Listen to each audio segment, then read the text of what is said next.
close here. Come here. There we go. There we go.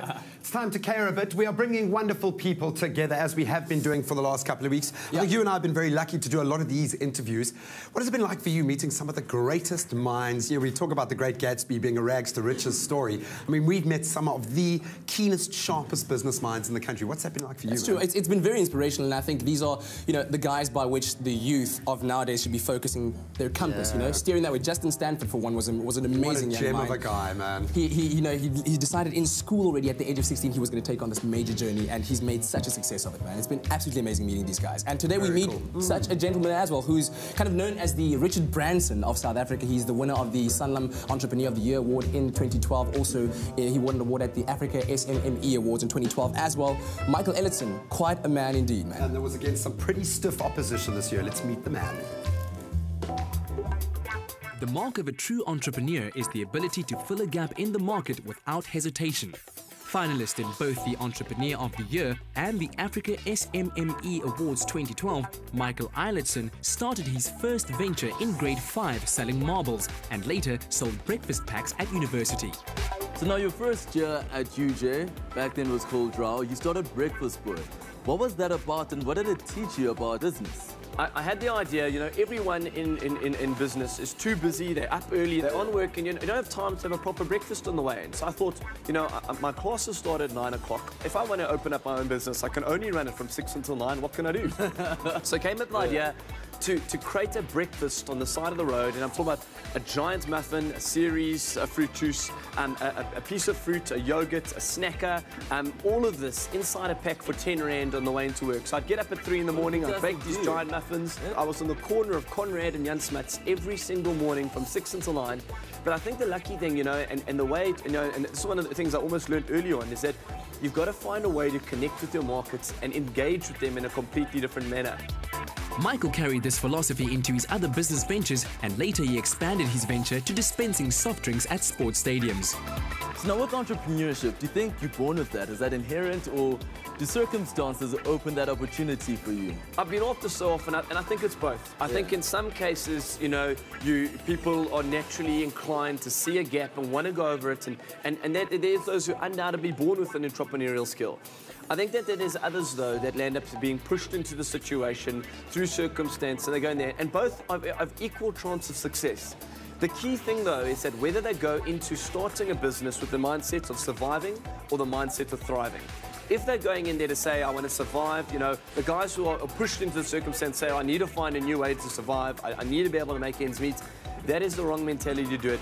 They've got to go in there, they want to thrive, they've got to go in to be the best, they've got to go in to want to displace the competition and make a name for themselves. And only if they do that will it actually thrive and become something big. So I think the key thing is not whether if you're born with it or whether you're pushed into it.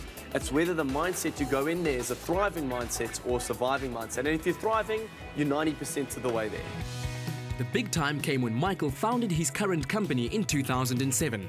Today, the Live Out Loud group encompasses a luxury eventing company with a flagship magazine as well as an exclusive travel agency. This young entrepreneur learned a lot along the way.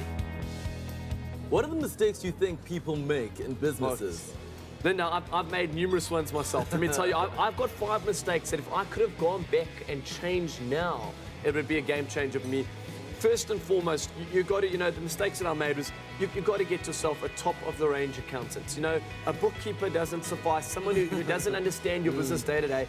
Number 2, don't employ your clones. You know, I'm outgoing by nature, and as a result, I employed other outgoing people, other people who spoke a good game. But then I lacked procedures, I lacked people who are administratively strong. Don't employ your clone. Make sure that you're employing a complete diverse set of skills from individuals. The third one is understand that you don't go out to create an empire. Understand that an empire grows month on month. I went up when I started my first business, and overnight I employed 50 people. Overnight I was like, you know what? That's what all the books tell you. This guy opened up, he had an empire. They didn't tell you that he spent the first 7 years in his garage. So I think that's just a mistake that everyone makes. You know, you have this dream of wanting to be and own an empire and things like that.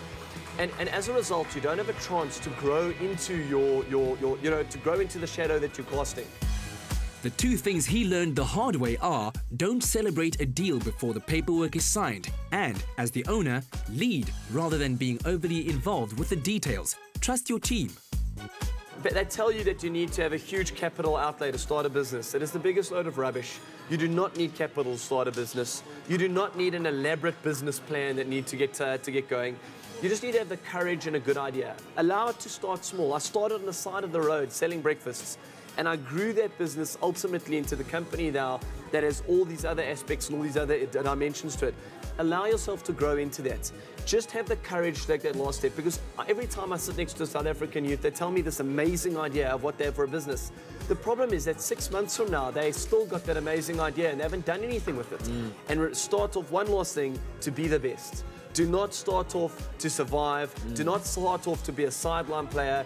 When you're opening a business, don't start off to be the best within the city. Start off to be the best within Africa. The South Africa is not big enough. Have that larger-than-life mentality to be able to achieve what you want to do.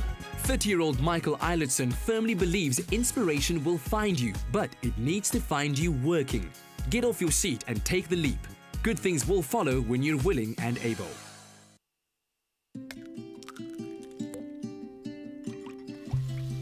True generosity is breakfast that's served all day and made with fresh ingredients. Mug and Bean, giving you more and more.